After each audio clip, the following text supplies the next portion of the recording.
Shalom Uvracha, le passage pour le He Cheshvan, le 5 Cheshvan. Ve'od yesh le'afli afle vafele. Il y a encore à s'interroger de manière très étonnante. Efshar, comment est-il possible, chez l'imot à Mashiach, à l'ère messianique, une fois que le Mashiach viendra, lo yitztarchu leida ilchot yisur ve'eter. Ils n'auront pas besoin de connaître les lois de ce qui est permis et ce qui est interdit.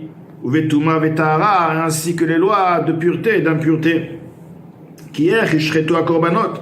Alors, comment sera possible de faire la shrita? Les shrita, il y a des lois et des halachot. Comment on va dire qu'on va manger une béma, un animal, sans faire la shrita? Et s'il fait la shrita, il faut connaître les lois.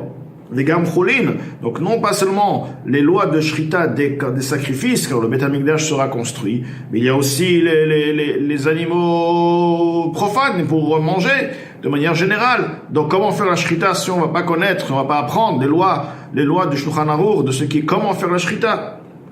Im lo yedu ilchot drasa v'chalada v'sheya, s'ils vont pas savoir les lois de drasa, il y a de faire une shrita sans appuyer ce que le couteau ne pas enfoncer le couteau sur l'animal, seulement de le glisser. Ça c'est drasa. Chalada, le couteau doit être dévoilé, non pas couvert.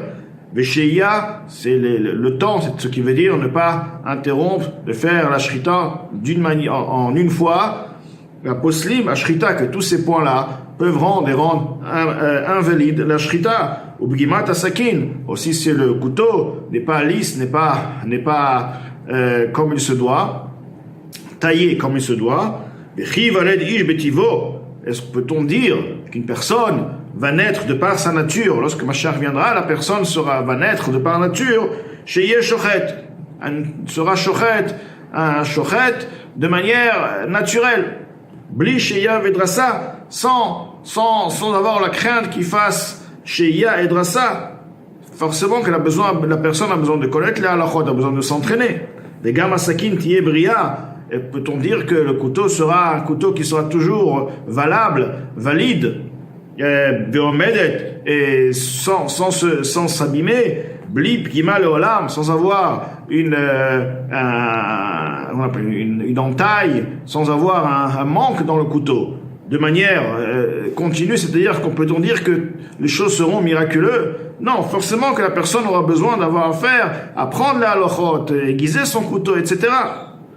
Il y a encore beaucoup de lois par la shrita, il y a l'halachot de chelev, les graisses interdites, le sang, mouchar et souris, d'autres interdictions.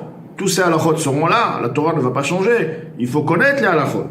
Vegam tumatamet, la question de l'impureté d'un mort, connaître les halachot, comme le Beth Amikdash sera là, et donc il y aura l'interdiction de rentrer au Beth Amikdash impur, il y aura les sujets qui seront purs, les trumot, les kodashim, etc.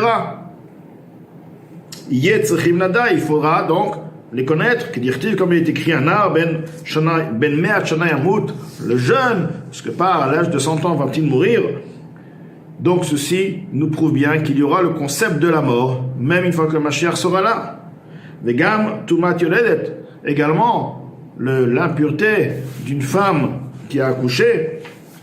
Il faut aussi connaître les lois de l'impureté de cette femme, qui dirtive comme il est écrit, harav yoledet yardav. Lorsque Mashiach viendra, les femmes tout le monde vont tous se rassembler à la venue du Mashiach, aussi bien les femmes qui seront enceintes, aussi bien les femmes qui auront accouché.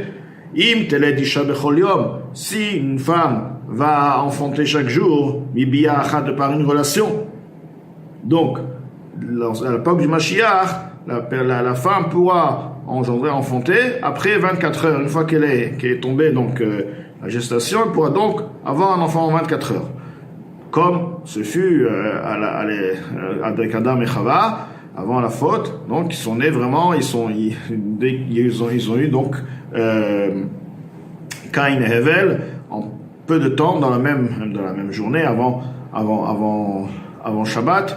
Donc, ce qui nous montre bien qu'il y aura donc des halachot qui auront besoin d'être étudiés, pour pouvoir être pratiqués. Afal piken, dinisur tumatal malgré qu'il ce sera un temps miraculeux, mais il y aura tout de même le loi les lois de l'impureté, qui ne va pas changer. Il n'est pas nécessaire d'allonger dans les sujets qui sont évidents, ou mifoussam et connus. Afrou bechol chasse, on peut retourner dans tout le chasse, c'est-à-dire le Talmud, le Midrashim et les Midrash, des paris, on trouve là-bas beaucoup de formulations dans le chasse qui dit il chetal et meshicha, ce qui veut dire cette halakha concerne l'époque messianique.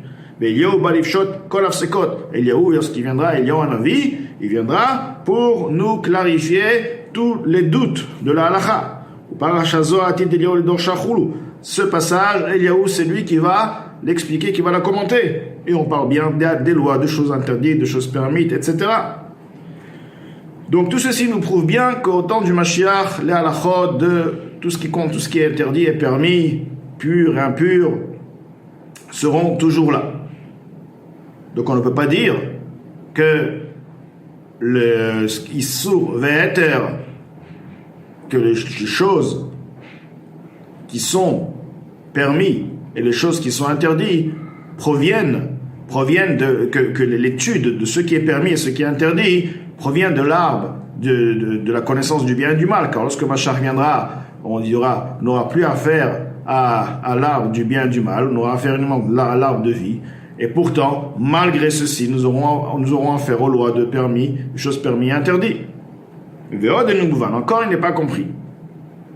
Ce qui est écrit, il est écrit que lorsque Mashiach viendra, la subsistance des sages, des érudits, ne proviendra pas par ceux qui sont ignorants. Non pas du Erev également, des mélanges, que ces gens-là mangent les choses interdites, les choses impures, etc. Les choses donc non valables, interdites. Donc, comment peut-on dire qu'il faudra attendre Mashiach, parce que lorsque Mashiach viendra, les Talmidei Chachamim auront leur subsistance directement par leur propre mérite et vont pas devoir passer par les gens qui sont pas cachers. D'accord? Car les sages, les érudits, au temps du deuxième temple, déjà à l'époque, ils avaient leur propre moyen de subsistance. Ils n'avaient pas besoin de recourir à la grâce des donateurs, des Amaharet, ceux qui mangent des choses interdites et non valides, car ils étaient propriétaires de champs, de vignes, comme les autres, comme les ignorants. Et malgré ceci, ils étaient plongés dans l'étude de ce qui est interdit, de ce qui est permis, les sujets de pureté, d'impureté. Tous les couples, à l'époque ils s'appelaient les zugot, donc qui étaient au temps du deuxième temple, ils ont fait des élèves. Donc, ils ont établi des élèves par milliers et de dizaines de milliers. Également, l'étude de la sagesse, de la chokhmah, de la Kabbale, de manière voilée. Donc, tout ceci, encore une fois, Noazaken demande comment peut-on dire a priori qu'il faut attendre le temps du Mashiach pour pouvoir être nourri. Pourtant, on sait très bien que les Talmidei Chachamim au temps du Beit Sheni, ils avaient leur propre moyen de subsistance. Alors qu'est-ce qu'il nous dit dans le Rahem Emna? Lorsque Mashiach viendra, alors ils n'auront plus besoin d'être nourris. Ça a déjà existé au temps du deuxième temps. Pourtant, c'était pas le Mashiach. C'était même bien que c'était le deuxième temps, mais c'était toujours une semi-délivrance, car c'était pas une délivrance totale, car les Israël n'étaient pas tous rassemblés en Eretz Israël. Les 10 Shvatim, les 10 tribus, bien sûr, depuis la fin du premier temple, ils ont été exilés, ils ne sont pas retournés. Dans le Beth Amikdash, beaucoup d'éléments manquaient. La domination était forte, la domination romaine, etc. D'autres pays, il y avait des guerres. C'était, vraiment un mini retour, mais n'a rien à voir avec la délivrance de Mitzrayim, rien à voir avec le temps de Shlomo Melech. C'était vraiment, en fait, on va dire, en effet, une galoute.